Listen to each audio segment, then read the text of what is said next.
Hello everyone, it's Sal, Stretford Post. How you're doing? And welcome to another episode of Chatterbox. Hope you're doing good. Hope you're doing fine. Thank you for joining me this evening where I am, guys. Really appreciate it. Before I start, please don't forget to subscribe to the channel, smash a like on the video, and all that stuff, guys. Thank you so much for joining. Let's get straight into it now. Obviously, the rumors surrounding Ruben Amorim are becoming more and more potent. It's more rife. There's more news circulating around Ruben Amorim's name. There's lots of rumors spreading around Ruben Amorim's name.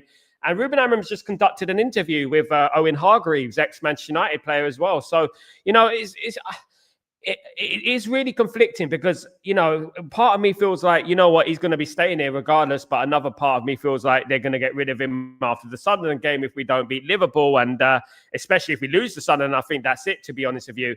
But it doesn't look like there's a direct correlation between what we're saying and what's going on in regards to Ruben, in regards to Ineos, in regards to Sir Jim Ratcliffe and what they're doing, what their ideas are. I say that they're on a different page to what we are, of course, as usual.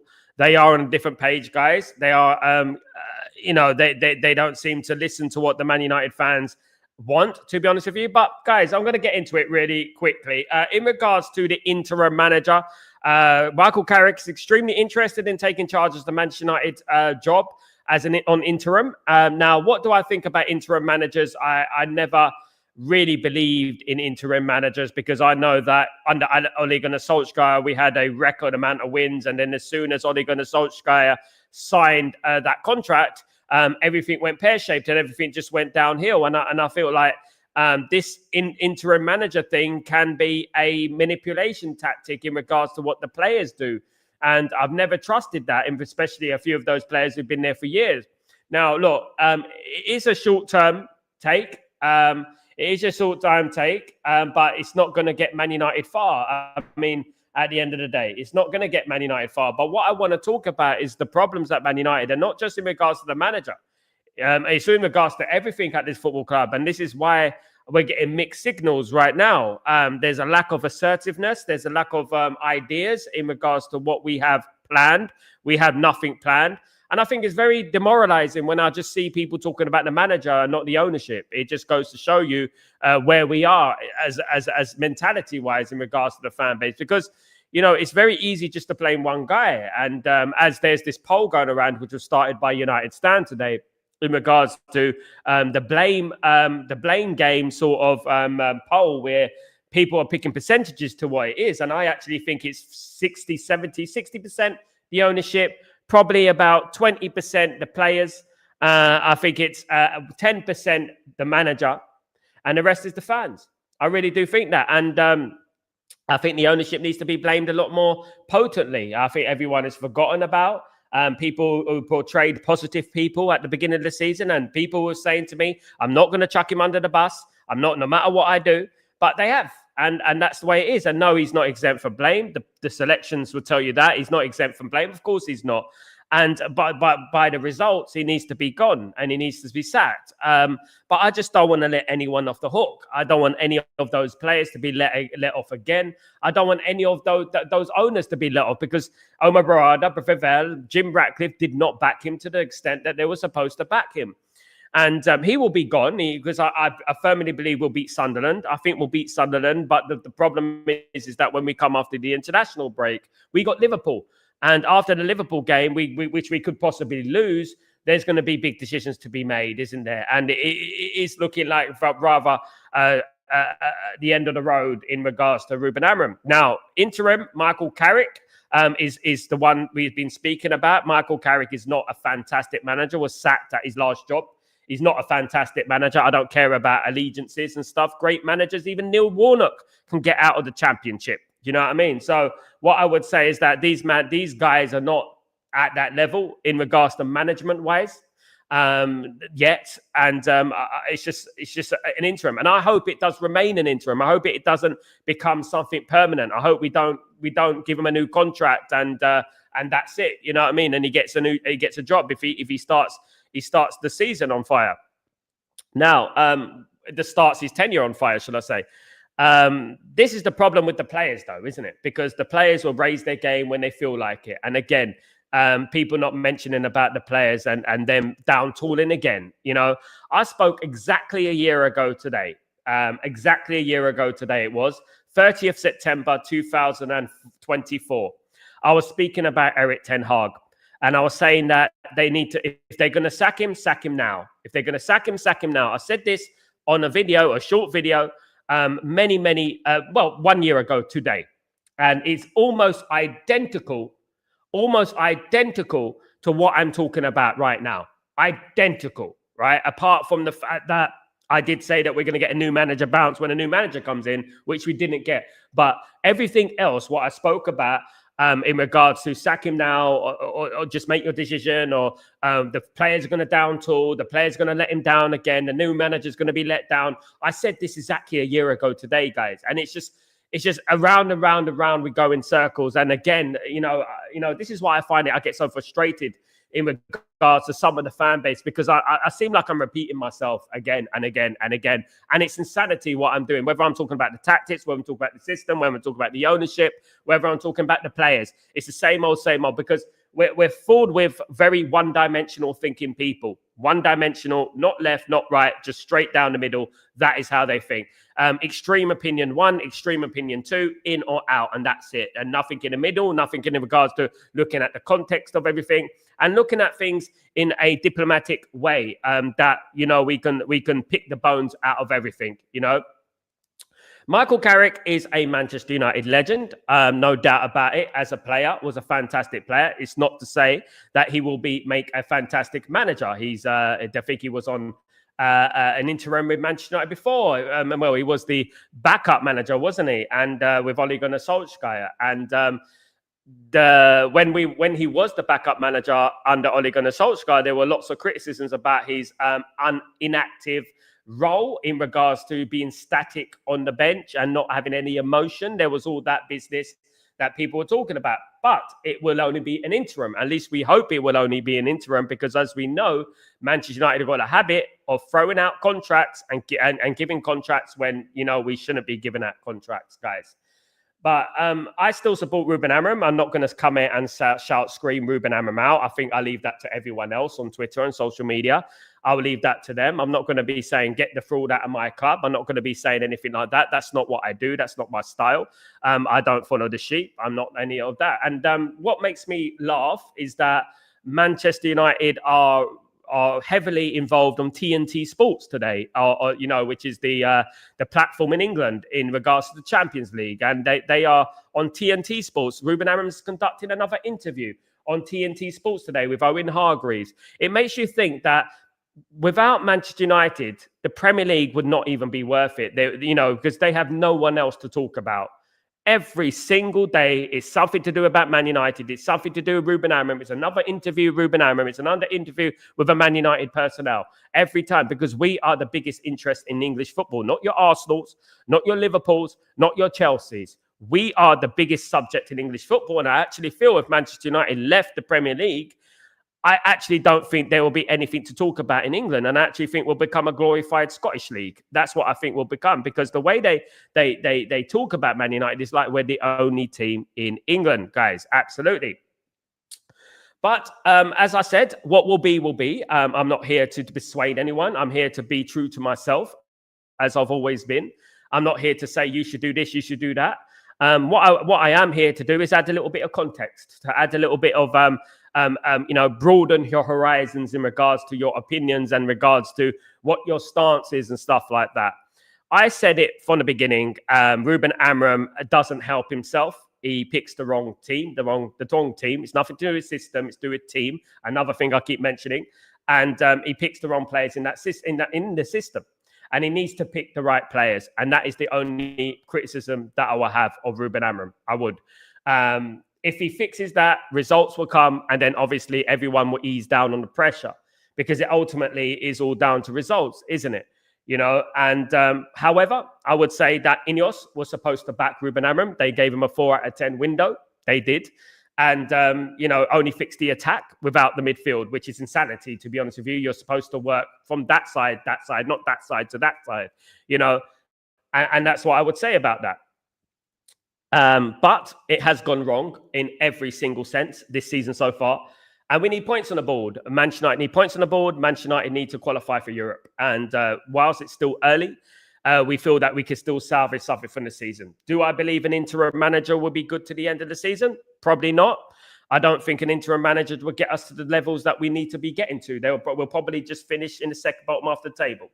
What Man United should do is bring in the manager that they feel that's going to take us forward to the next step. Absolutely. Guys, thank you everyone for joining me. Hope you're doing well. Good to see everyone in the stream, of course. Big up everyone. Big up RJ. How you doing, my friend? Hope you're doing well. Good to see you. Peace and blessings, everyone. Good to see you, mate. I hope Ruben and he'll make it till January because I want to see if Ineos has the ambition to make a madness in January. They don't, mate. Take that out of your head. Let me tell you something right now.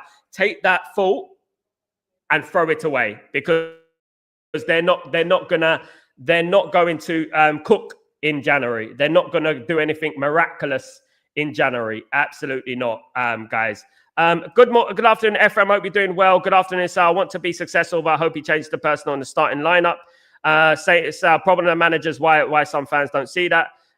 It's more than managers, but Ephraim, and you're absolutely right. But people don't want to see that.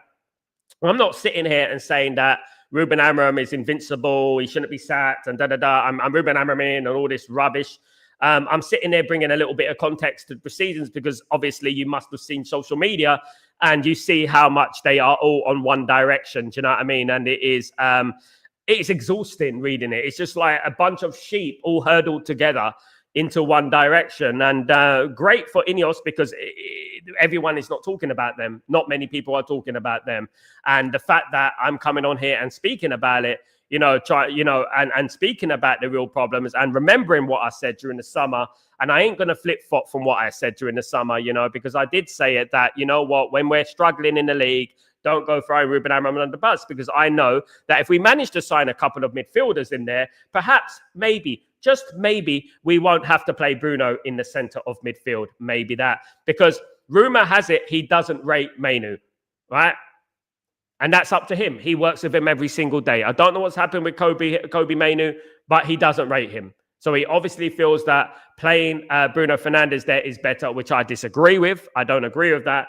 And I would say that what's the most frustrating thing for me is that in this lineup, it's only a few changes here and there, a few tweaks here and there, a few changes in personnel to fix things, and we all know what they are. Kenny stopped listening to the news, but here I am still. Big up, Kenny. Much love, brother. I hope you're doing well. Thank you so much for joining me as usual, my friend. Sanjay, good afternoon, everyone. Good afternoon, Sanjay. Hope you're doing well. Daryl, afternoon, Sal. Why would Carrick take an interim job? I doubt it, and I wouldn't take Xavi if this is the case. We are fucked, to be honest.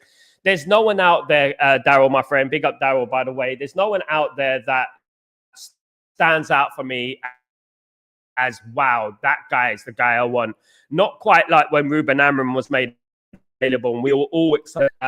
Just like we were excited about Eric Ten Hag. We were all excited about Ruben Amorim, just like Ten Hag. And there's no one out there right now that you look at and you think, wow, he's the next manager through. He's going to be a superstar. You don't look at that now. You don't see that, do you? The only thing is Michael Carrick. Michael Carrick's agreed to do the interim job at Man United, by the way. He's already agreed to it. He would do it. I just don't believe in interims. I really don't. I don't think it works. I saw it under Ole Gunnar Solskjaer. You get that little bit of a bounce, but that's just short term. It's short-termism. It's a bit like eating a bunch of sugar and getting that boost, and then you go crashing down. That's exactly what an interim manager is. And I just think Man United, if they're going to get a new manager, get the manager that is going to be the long-term manager. Just stop messing about with interims, guys. And that's what I would say about that. In regards to Xavi, Xavi has spoken in regards to his potential managerial position as a Manchester United manager. Now, Xavi is looking to bring in Manchester United legends Paul Scholes and Roy Keane as members of his backroom staff stroke coaches. Now, look, what do I think about this? Great, good. That sounds enticing. That sounds exciting. Paul Scholes and Roy Keane would add a little bit of discipline, will add a little bit of guile, will add a little bit of know-how within the Manchester United bench. As we know right now, as I spoke about this morning, Ruben Amorim doesn't really have a number two. And over the years under Alex Ferguson, we had number twos, whether it was Brian Kidd, whether it was Steve McLaren, whether it was Carlos Queiroz or Terry Phelan, whoever it was, we had a number two, and we had someone that Alex Ferguson could rely on.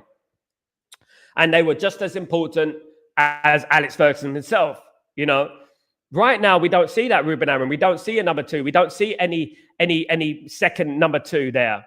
Now, when we think about Xavi, what Xavi's saying in regards to bringing Paul Scholes and Roy Keane in, it does play on the heartstrings a little bit, but we also have to look at things realistically.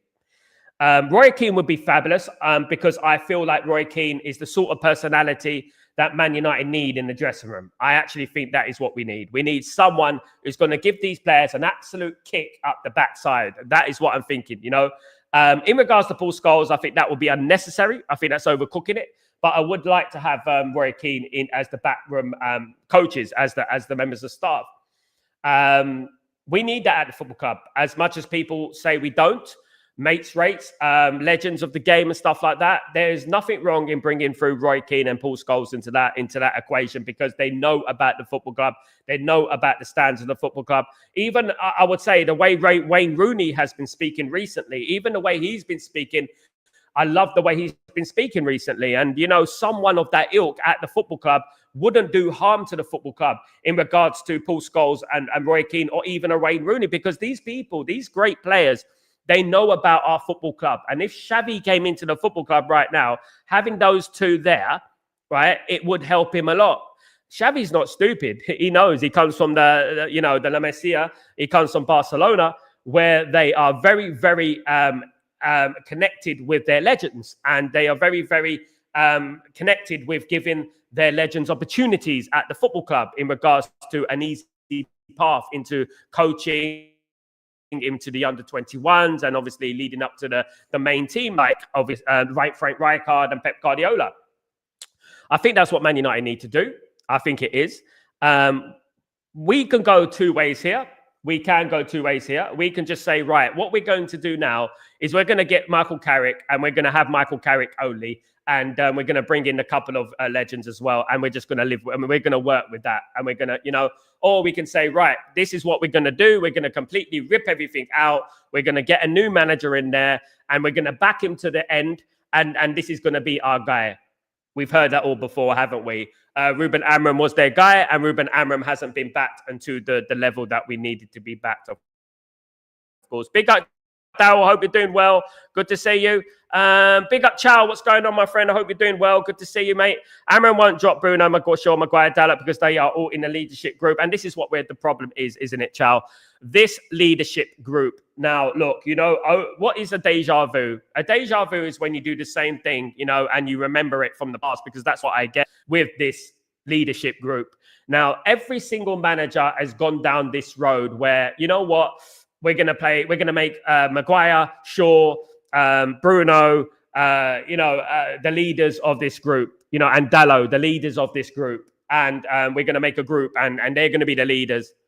The biggest serial failures in our football club is those people there, is those players there. They are the biggest failures at this football club, and they're going to be given opportunity after opportunity. They're the ones that need to leave this football club. We need to build a new leadership group. A new one, completely. Cunha and Buemo. These two Premier League experienced players, De Ligt. These people need to be in the new leadership group, because the leadership group of the past, I don't trust them. I don't know about you guys, but I certainly don't trust them. Big up, Emma. How you doing? I hope you're doing well. Good to see you. Hope you're well. Thank you for joining Stretford Post. Hope you're blessed. Thank you so much. Chow, the guy who is CEO was financial guy in a City group, and Wilcox was technical director of Southampton. What a joke. It's a mess. Daryl, the Glazers and Ineos need to be gone ASAP. They are just destroying our club. Everything. It's really pissing me off now. We won't get anywhere with these useless brain dead. Yeah, mate. They are brain dead, mate. They are destroying the football club, mate. And it's something that we envisioned before they even got the hot seat, before they even got their vanity project, because that's what it is at the end of the day. Before they even got their vanity project, we foresaw this happening, didn't we? And it's got a lot worse than I actually thought it would be. It's actually worse than I thought it would be. Now, look, obviously, patience is something that we need to practice. But we're making mistakes that you look at and you think, these are very, very simplistic mistakes that shouldn't be happening at a major football club, one of the biggest football clubs in the world. It's a bit like Ruben Amorim, right? With Ruben Amorim, I want so much to believe in Ruben Amorim. I want to believe in Ruben Amorim. I like Ruben Amorim. I believe there's a talented manager there. But when we see Shaw, Bruno, Maguire, Dallo, Lemens on the bench, Bayern there starting, it's very hard to get behind it. It's very hard to be enthusiastic because you have no leg to stand on. When you're coming into the defense league of Ruben Amorim, it's very difficult to try and emphasize to people that he's the right man for the job when he's making those decisions. However, I would say that with Ineos, it was their duty to back him, fully back him, and they haven't done that. So maybe if they backed him much more potently, maybe, just maybe, we might be in a much better position right now. And the noises surrounding Ruben Amorim won't be as loud as they are right now. When we're looking at Man United over the course of this season so far, we were very unlucky against Arsenal. We were very unlucky not to win against Fulham, right? That's 3 points right there. A point against Arsenal, 2 points against Fulham, missed the penalty. And we were probably unlucky not to beat Brentford because obviously the Brentford player should have got sent off. Bruno should have scored the penalty and we would have done 10 against 11 and we might have won the game. Who knows? And then you're looking at 3, 5, 6 points there already that we lost. And it would have been a lot more of a confident Man United fan base right now. And people will be back in Ruben Amorim as it is. But what we can, we should have been 4-0 up against Burnley as well. We deserve to beat Burnley. But when we're looking at the Brighton game, if we did win that game against Brighton, we wouldn't have deserved it. And this is where we go. You look at the 2 games there against Man City and you look at Brentford and you think, you know what? We were rubbish in both of those games. And we have this performance in our locker. And no matter what, whether we beat Chelsea, we go and beat any team in Europe, we always have this performance round the corner. It's always round the corner. There's always this performance round the corner from these Man United players, especially the ones that have been there for many, many years. And I don't trust it. And I don't trust it with a new manager either. I don't trust it either. I don't trust a new manager coming in that he's going to make much of a difference because I don't. That's how I feel. I just don't feel it's going to happen. I know that we're going to be here in a year's time, maybe less. It's only been 8-9 months with Ruben Amorim, and I feel like we're going to be talking about the same thing, Big up, Daryl. Big up, Dave. What's going on? Hope you're doing well. Hope you're blessed. Glazers do the right thing and sell the club. The Glazers need to sell the club, absolutely. I don't think they're going to sell the club, though, Dave, in my opinion. Given the regeneration project that's going to be hot on the heels coming up very, very soon. This is what the Glazers are living for, and partly probably why they brought in Ineos to help them with that, to get that one over the line. Because as we know, the Glazers sent a letter to the Manchester Council in regards to this regeneration project right there, So that's what they're interested in. That's why the only way to stop the Glazers is by hitting them in their pocket, which is basically stopping the regeneration project, which is run by Lord Coe, potentially Lord Coe, who done the 2012 Olympics. So it is up to us to stop him. I've sent messages. I've sent a letter to the Manchester Council about Glazers, about what they're doing to this football club, about the neglect of this football club, And I think this is what we should be doing. Every single one of us is what we should be doing, is sending letters, is making sure that the Manchester Council know that, we don't want the Glazers. We don't. They shouldn't even be in there owning any assets in England. Absolutely not. No way at all. Absolutely. Denbo, what's going on, my friend? Hope you're doing well. Until another 5 or 6 players come in to balance the formation, it will always be the same. And this is something that we've been touching on, isn't it, Denbo, over the last few weeks, over the last few months, about Man United being needed to be backed in the summer. In January, Ineos said that they're going to back and they're going to clear out everything and they're going to back Ruben Amorim to the very maximum, and they haven't done that. They fixed the attack. Whatever we think about it, I like Cunha, I like Mbeumo, but did we need 2 number 10s? Maybe we could have bought one midfielder. I don't know. Hindsight's a beautiful thing, isn't it? At the end of the day, I like both players, but we shouldn't even have to be thinking like that. We should be thinking on the realms that, yeah, Ineos backed us. They got us a couple of midfielders in there. They got us the wing back that Ruben Amorim needed, and that's great. We're not asking for miracles here. We're not asking for miracles here. What we're asking for them to do is back their guy. That's all we were asking for them to do, because I said at the beginning of the season, at the end of the window, that they're throwing Ruben Amorim into the Sharks, and I wanted Ruben Amorim to have a fair crack at the whip. I really did. And I don't think he's having a fair crack at the whip. I really don't. I don't think it's fair on him. You can see the pressure's getting into him already. His wife has been talking about he's not sleeping at night, and things like that. And that's sad. I feel for him as a human being. I feel for him as a human being, because I know this is what this team does to managers. I know what this team does. I know what some of those players do. I know what this football club and the current culture at this football club does. And that obviously stems from the top and it resonates all the way down to the bottom, and I feel so sorry for Ruben Amorim in that aspect. However, football is a very ruthless business and it's cutthroat. And you know what happens, isn't it? It's always the manager that gets stuck. It's always the manager that gets sacrificed. And that is precisely what happens at Man United. People talking about Man United should become a sacking club. We should bring in managers, give them 10 games, sack them. We can't even afford to pay a 40 grand, psychiatrist at the football club. How are we going to carry on sacking managers? We got the money. Don't get me wrong. I know we got the money. I've said it for many, many months. When it wasn't popular to say it, I said, Man United have got money. Don't fall for that broke rubbish. They got money, but they don't want to spend money. There is no way that Ineos are going to become a sacking club where every time they have to sack the manager, they're going to have to pay them the manager money, and they're going to have to bring in a new manager. And if that new manager is at another football club, then that new manager is going to have to be paid off as well. Big up, Dembo. Good to see you, mate. Hope you're well. Kenny, I saw on KG on Sky Sports, and he said he would take Simeone. Ask myself, why would he come into this mess? And also, he's the highest paid manager as well.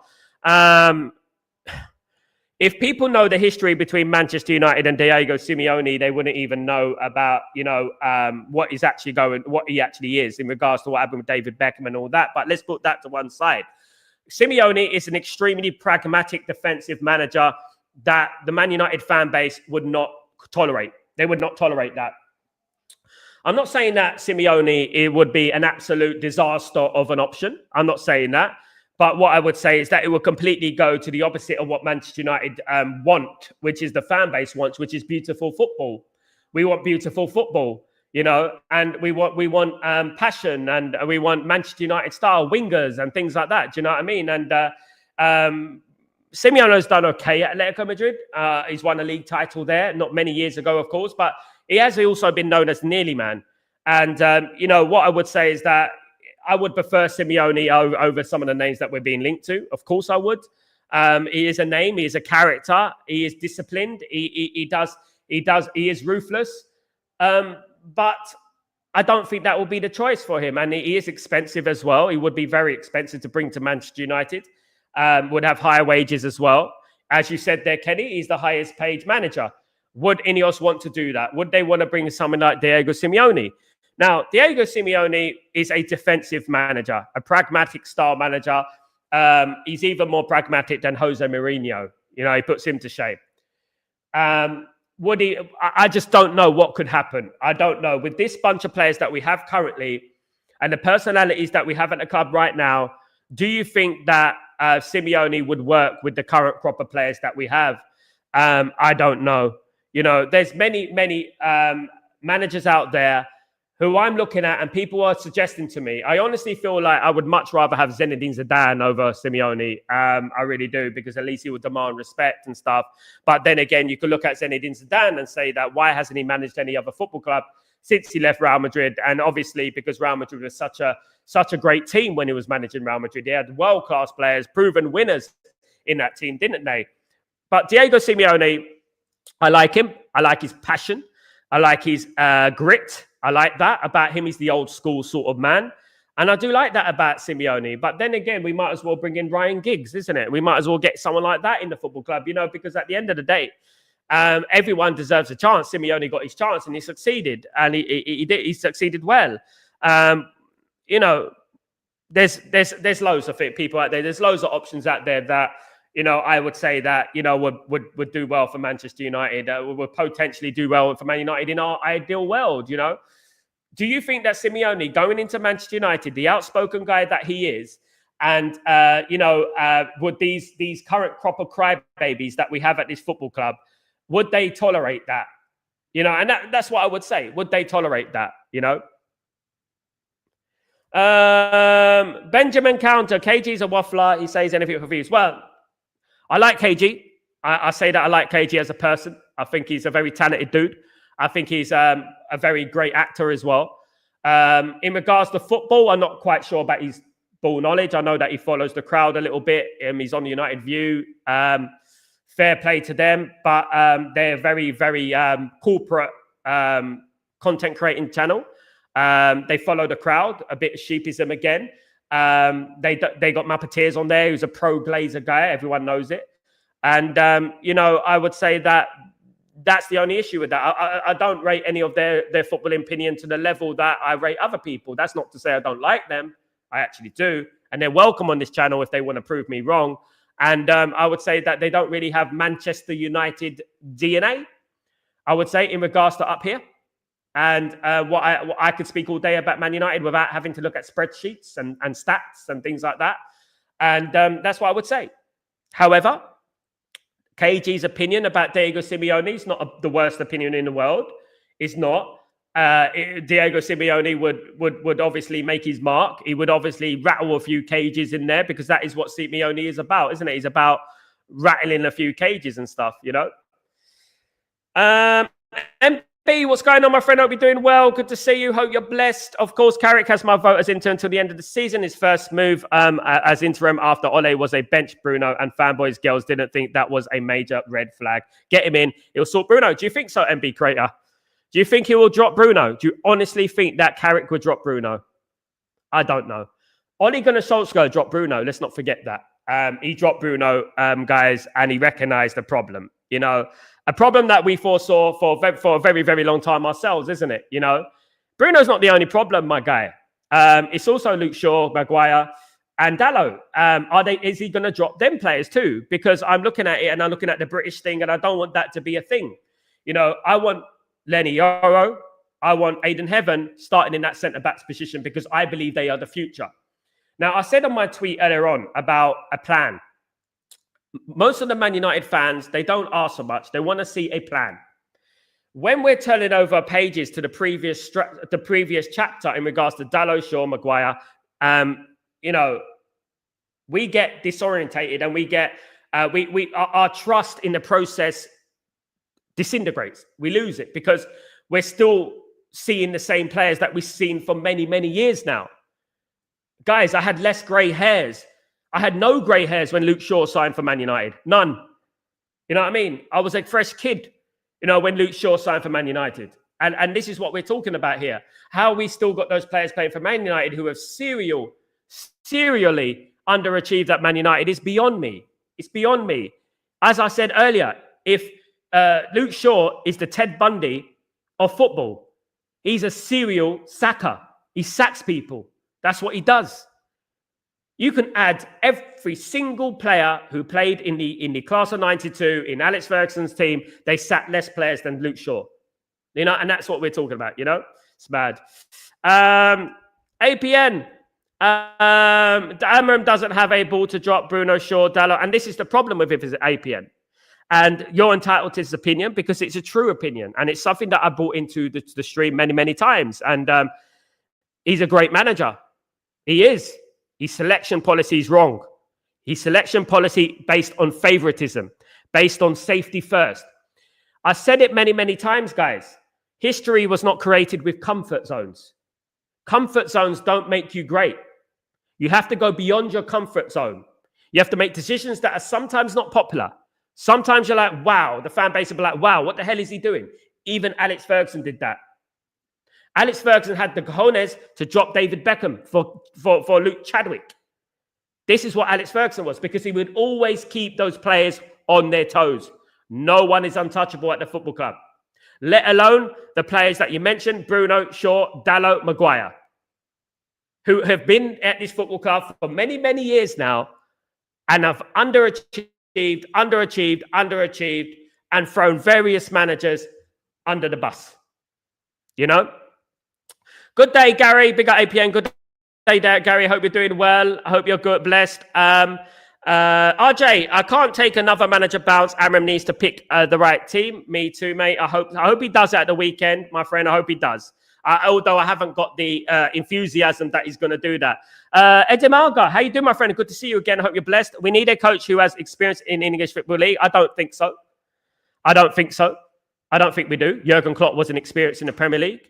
Arne Slot wasn't experienced in the Premier League. Glasner was not experienced in the Premier League.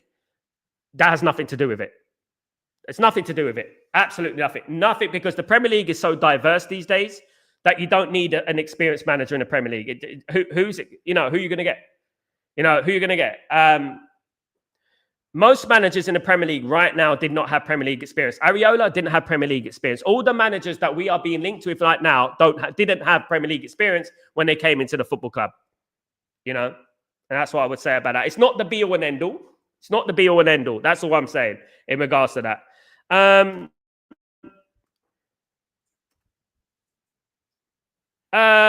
When this summer transfer window started, Abraham and Ineos, as I thought everybody else agreed it, we'll take at least 3 summer transfers for Ruben to have a complete.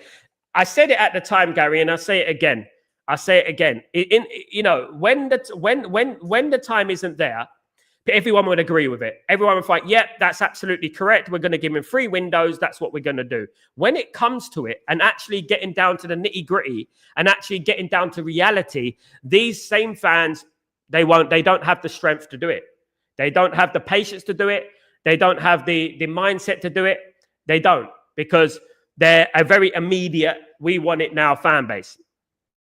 Now, I really hoped that this would work out for Ruben Amorim. Absolutely, I hoped it would work out for Ruben Amorim. Unfortunately, it's not worked out for Ruben Amorim, and it's not working out for Ruben Amorim. I really hope that he creates a miracle against Sunderland and Liverpool and beats Sunderland and then goes on to beat Liverpool and creating a piece of history, because we haven't won at Liverpool in a long time. So I hope we'll be saying, well, maybe we were wrong about Ruben Amorim. Maybe he does have something there, But I don't see it with these players, half of these players that currently play for Man United, I don't see it with them, Counter, there's a reason why he's called KG the comedian. Yeah, look, I don't think Man United is his biggest thing. Big up MEC Forever. How you doing, my friend? I hope you're doing well. Really good to see you again, my friend. Good to see you. RJ, we just need to get results now till John. They have to back Amorim. He needs results, RJ.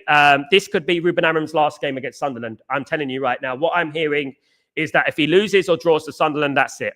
That's it.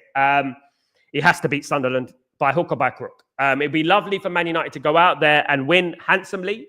But we all know Sunderland beat Nottingham Forest, didn't they? We know that Sunderland are not a bad outfit. I said it at the beginning of the season. They've had the best window out of everyone, pound for pound. They've had the best window out of everyone. And people were telling me, no, they haven't. No, they haven't. Well, here we go. Look at them right now.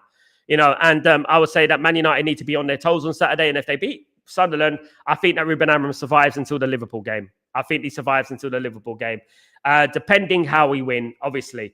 I don't think he'll be sacked if he wins, full stop. I don't think he'll be sacked if he wins. I think he's left himself in a position where we're playing game for game. We're playing game by game now with Ruben Amorim. And the Liverpool game is a big one. It happened under Ole Gunnar Solskjaer. It happened under Jose Mourinho. Lose to Liverpool, that's it. And I remember when Jose Mourinho, I think he lost 4-1 to Liverpool. And that was the end of the road. That was it. And everyone knew it at the time that it was the end of the road. There was no way back for him, and it could be like that again, unfortunately, sadly. Daryl, Pros be an interim, then go on to win streak, and then he signs a contract, then we go downhill. Absolutely, Daryl. This is what I'm scared of. Exactly what I'm scared of. Ole Gunnar Solskjaer was destroying records when he came into Man United. The best away win record, in one of the best in our history, coming second in the league. I know it was a COVID season. I know that there was no seats and no fans in the ground and things like that. But then he signed a contract. And then you saw the downturn. Then you saw the absolute flip side of what Man United are. On their day, beat anyone. Go to the Parc de France and beat Paris Saint-Germain 3-1, knocking them out of the Champions League. That sort of thing, beating Tottenham away, things like that, which he did. Getting to the Europa League final, losing on penalties was disappointing. But, when he signed that contract, we all saw it. It was like clockwork. They all down-tooled. They thought, now breathe. They thought, now breathe. Now we can breathe. Now Ole Gunnar Solskjaer signed his contract. Now we can relax. And this is what I don't want with Michael Carrick. I don't want this with Michael Carrick because I know this is what they do. 9 of those players played last season in Europa League final. Dalot, Shaw, Bruno, and Maguire have been here at least half a decade. Some of them touching a decade now. And this is what we need to understand. Right? Why are we trusting these players, let alone being the leaderships of the group? Maybe, look, what I would like about Man United manager, what I would dearly love about a Man United manager is a Man United manager that is informed, a Man United manager that has done his research, a Man United manager that knows the problems at this football club. And let's be fair, Ruben Amorim, he has spotted a few problems, but they're not the only problems. Let's not ignore the fact just because the likes of Dalot and Bruno Fernandes are from the Mediterranean, they're Portuguese, that they get preferable treatment. It should never be like that.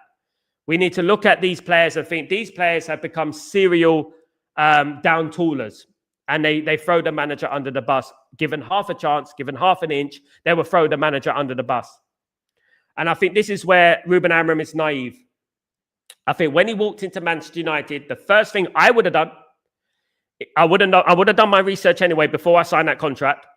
The first thing I would have done is said to the board, which players have been there for a number of years?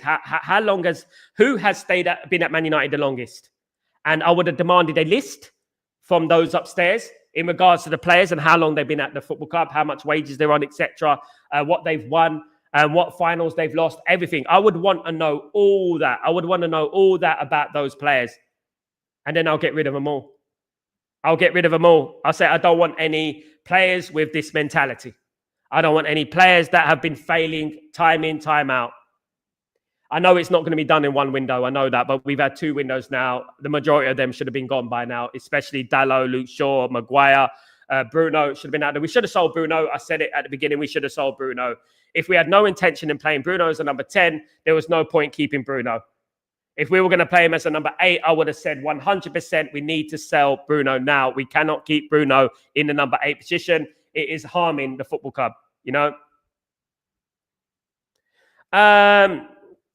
At the moment, MUC forever. He is facing the sack. Man United have begun initial stages in regards to searching for a new manager. What does that mean? It basically means that he's on his last legs. It basically means that if he loses to Sunderland, that's it, 100%. He's going by game basis now. He's basically on a rolling contract with Man United. That's what he is at the moment. Unfortunately, he's had one of the hardest starts in Premier League history. When you look at our fixture list in the opening 10 games, guys, let's just be realistic here. Arsenal, first game of the season. Man City away. Liverpool away. And then you're adding on top of that the Brightons, the Tottenhams, the West Hams and stuff like that, It's been a difficult start to the season and very unfair, in regards to us. I mean, we've had a very hard start to the season. But great teams negotiate starts, they negotiate themselves and they manage to get as many points on the board. We've been very unlucky. And it's just the way it's worked out. And it's the way the cards have fallen, unfortunately, for him. If he loses to Sunderland, I do believe that's it. I believe that's it, because if you're not going to beat Sunderland, who on earth are you going to beat? And that's what I would say about that. If he loses to Liverpool, if we get annihilated by Liverpool, then that's it. If we draw against Liverpool, I think we survive. If he beats Sunderland, I think a draw would be on the brink against Sunderland, definitely on the brink. I think a loss will be an absolute travesty for him. And I think he's expecting it, and as his wife was talking about it today, I do feel sorry for Ruben Amorim.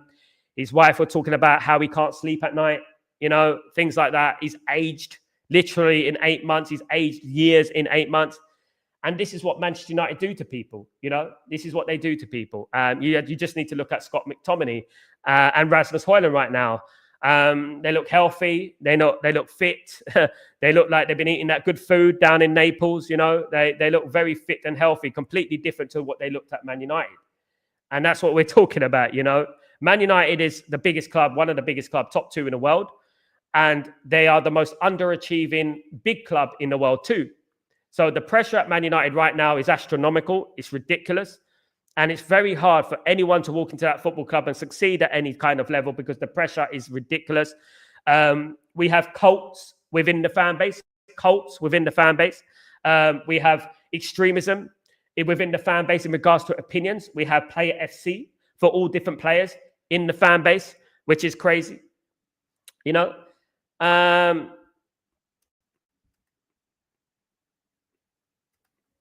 Shakti, how you doing, my friend? It's sad to see Amorim's tenure is playing out. It is, yeah. He clearly has passion for the club, but the circumstances have failed him, yeah. And one of the biggest circumstances there are the guys upstairs, guys, as it always is, the Glazers and Ineos. Those are the biggest downturns. Those are the biggest letdowns out of everything for me. Like I said about the percentage of the blame game, I said I would give it like 60% to the owners. I give it about 20% to the manager. I give it 20%. I'll give it 15% to the manager, 25% to the players, and the rest I give it to the fans. That's what I think, because some of those content creators out there who just cause havoc and cause noises around, which people think is nothing. But just think about Ruben Amorim's children, Ruben Amorim's nephews, his siblings, and everything like that. They're obviously going to see social media. They're obviously going to see the pressure surrounding it. Ruben Amorim's a great guy. He's a great manager, but he's not the first great manager to come to Man United and fail.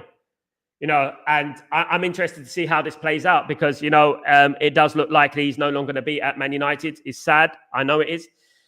But he's a millionaire. He'll survive. He'll get another job. He'll be fine. There's lots of people in far more worse positions than him. And he'll be all right. He'll probably go back to Benfica and rebuild his name and win titles there, etc. Man United is the wrong choice for any up-and-coming manager right now. Any up-and-coming manager that's coming up right now, it's the wrong choice for them. It's the wrong career move. I would even say it about players now. I would say about players, do not go to Man United. It is a graveyard. It is a graveyard. Do not go to Man United because you're going to be hung up to dry. What Man United need, they need senior figures at this football club. Senior figures at this football club. This is why I kind of like what Xavi said about bringing in ex-players like Paul Scholes and Roy Keane. 2 very experienced pros who understand what it takes to play for Man United. My biggest concern is, and I don't have this concern with Roy Keane, I have this concern with Paul Scholes. I don't want it being a mates race atmosphere. I don't want them being pally with the players. We need an atmosphere at this football club that is based on winning. A culture that is based on winning. No matter what, we need to win. We are Manchester United. We cannot even go one game without winning. Because I remember when Man United used to lose games, it was almost like doom and gloom, the end of the world when Man United used to lose games. And we didn't used to lose. We used to lose very rarely. And it was the end of the world when we lost. It used to ruin my week. Nowadays, I think the most telling point and the most scary thing is that I feel numb when they lose now. I'm like expecting that we're going to lose now. And I think that is the biggest concern for me, that the care has gone. It's like, oh, whatever, just another one bites the dust, and that is all it is, Lamens putting Lamens on the bench, and yet it was brought to replace Anana. Yeah, absolutely, Edamaga. It's a mistake. And this is something that he's going to live and die for, Edamaga, He's going to live and die by his decisions. We all know what should have happened. We all know that Bruno shouldn't be playing the number 8. We know that Luke Shaw and Harry Maguire shouldn't be playing as a centre-back partnership. It's too slow. We know that Lenny Yoro and Aidan Heaven should be playing. We know that Celi Lamens is a better goalkeeper to buy in there. I've watched Celi Lamens, by the way, Edamaga, for 1 year before people were talking about him, and he's a fabulous goalkeeper. We should be playing Kobe Mainoo in the middle instead of Bruno. Of course we should. Bruno should be dropped from that football team, especially after what he said about Lenny Yoro. I think that there's one more for him, one for the other. And that is where we get in the realms of favoritism. And this is where I have a problem with Ruben Amorim. Ruben Amorim is a fantastic manager, but as I said, he needed to remove the big voices from that dressing room. Now, he removed Ruud van Nistelrooy, right? because he didn't want any interferences in regards to the way he manages his team. You know, but then he's got Bruno Fernandes interfering with the way he manages the team, quite obviously, because Bruno Fernandes can do no wrong. You know, no matter what he says, he gets let off. Garnacho, Sancho done things a similar thing, and they got sacked for it. Basically, Rashford, they got sacked for it. Why is there double standards here? Why is there a double standards in regards to that? And that is the biggest problem that I have. And I think that Eric Ten Hag had the same problem. They thought all these managers come in with promise, with these broken promises, were about ruthlessness, about Man United winning. It's all about Man United winning. Man United should win trophies. And then they go back to default settings with the same players that we've seen for many, many years, the same players that have underachieved and put us in this position, you know? RJ, what happened if the next manager fouls with a back four? Then what would the toxic fans say? It's done it before. We fouled before with a 4-3-3. We fouled before with a 4-2-3-1. We fouled before with a 4-4-2. We will continue. If you've got the same players in this football club, it does not matter. It's not about the players, the system. It's about the players that you have in the system. Whether we play any formation that we play, right? It's going to be the same thing. And I will remind those people when we're losing with the 4-3-3 or the 4-2-3-1 or the 4-5-1, whatever formation that we're playing, I will remind them about this, about, oh, what happened to the system then? I thought it was the system that's the problem. It's not the system. It's the players in the system. The players that have underachieved for many, many years. There's no difference when you're playing a system to playing a 3-4-2-1 or a 4-3-3. There's no difference. Wingers still need to bomb forward like they would anyway. We used to play a 4-4-2 under Alex Ferguson. Wingers would bomb on like wingbacks. The same thing. The only difference is that we took more risks. We left 2 or 1 at the back, and that was the only difference, you know? People think they have the answers. They think they have the answers. They think they're geniuses. They think they're tacticians. They think they know everything about football. They know everything about Man United. They know everything, which they don't, right? And this is why I can sit on this channel and I could talk without looking at one spreadsheet. And you can bring in any historical game about Man United, and I will be here to tell you about that game without looking at the internet. You know, that's the difference between me and the others. Now, this is the thing, you know, this system thing is a thing that was planted, a seed that was planted a long time ago in regards to some of the fan base. They think they have the answers, but whenever you say what happened to Ten Hag, then Ten Hag fouled. He got sacked with a 4-3-3. So did Ole Gunnar Solskjaer, got sacked with a 4-3-3. So did Ralf Rangnick, got sacked with a 4-3-3. You know, and you keep going on. Jose Mourinho with a 4-3-3. We can keep going on now. You know, that is one of the most failed systems at Man United, probably in our history, because we played more or less a 4-4-2 under Alex Ferguson. You know.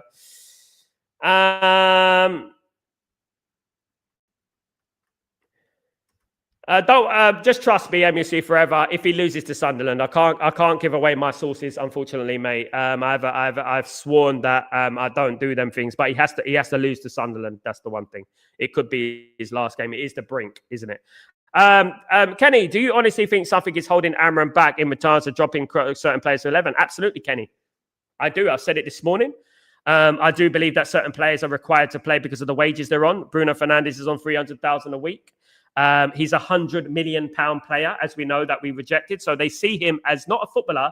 Ineos and the Glazers see Bruno Fernandes as an asset. They see him as an asset. They see him as a pound sign. And they're like, this is our prize asset. We cannot drop Bruno. And these things happen, you know. These things happen.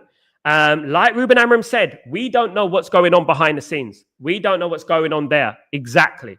It could be the fact that he's forced to play these players. That could be the thing, you know, but we're not looking at it, isn't it? And it is obviously hypothetical and it is obviously speculation. But it's something that has happened at Man United before. It is, you know, and it will happen. You know, these sort of things don't change overnight. These things can happen, you know. I think so as well, Kenny. Good comment. Not only Lamens, he's got to play Euro, he's got to play Aiden Heaven, he's got to play Bruno in his right position, and that's what he needs to do. Everyone expects Man United to beat Sunderland. Sunderland are doing extremely well at the moment, so I wouldn't guarantee that win. I wouldn't guarantee it, but it's a game that he has to win. Let me tell you, he has to win.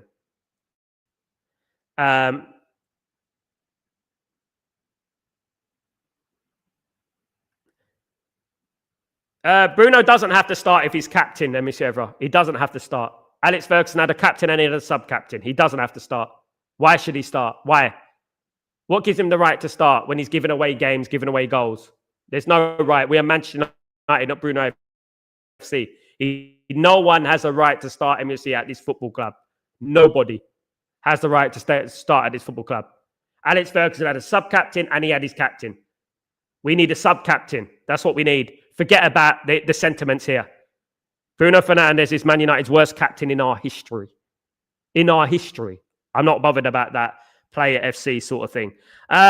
Big up, Miles. Hope you're doing well. Hello. I hope you're well. Can you imagine Real Madrid destroying themselves like we are? It would not be allowed to happen. United forever. God bless you, Sal. Brother, thank you so much, Miles. Good to see you again. As usual, my friend. Good to see you. Thank you so much for joining me today, of course.